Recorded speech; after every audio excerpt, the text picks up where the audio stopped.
Senator Kamala Harris, I want to thank you very much for affirming your belief that a woman has a right to choose, including in terms of what happens to her body.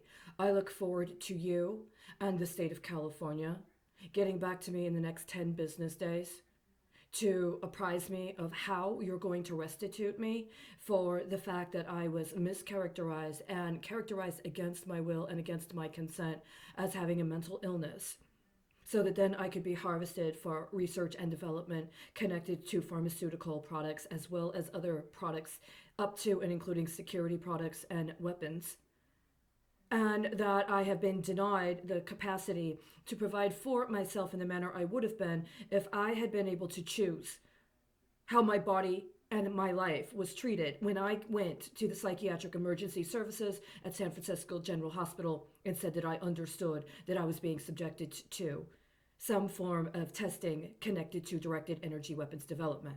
Now, I did not say it in that manner at the time. I said that I understood that somebody was using some sort of vibrational technology and some sort of subliminal messaging to try to get me to agree to cooperate with illegal activity, or that I had already committed illegal activities. I hadn't. I said this twice. This is how I chose to identify. This is how I chose to have my body received and acknowledged. And I was refused. I was refused for over 10 years, going on 6 months and 10 years.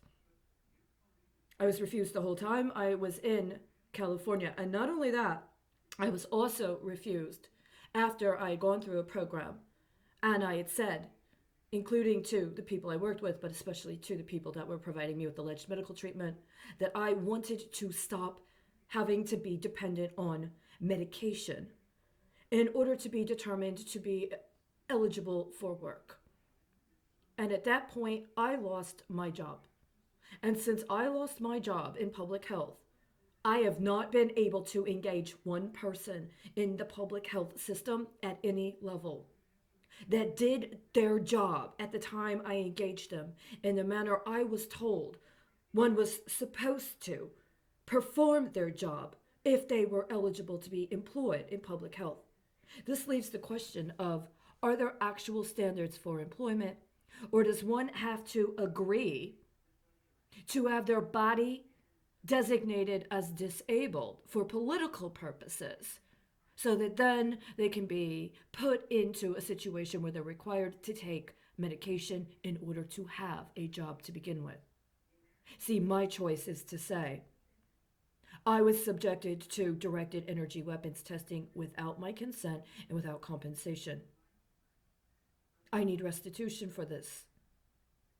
This is something I have a right to be acknowledged for, and I have a right to say that my body should not have been put through that without my consent. It was violence. It was acts of violence that have been covered up. That was my choice, and that still is my choice. And I want to thank you so much, because I know you are absolutely 100% a woman of your word, and you will respond to me within 10 business days. It is 1, 2, 3, 4, 5, 6, 7, 8, 9, 10. By October 21st, you will respond. You and the people that you've chosen to allow to represent you and to represent yourself with will respond within 10 business days.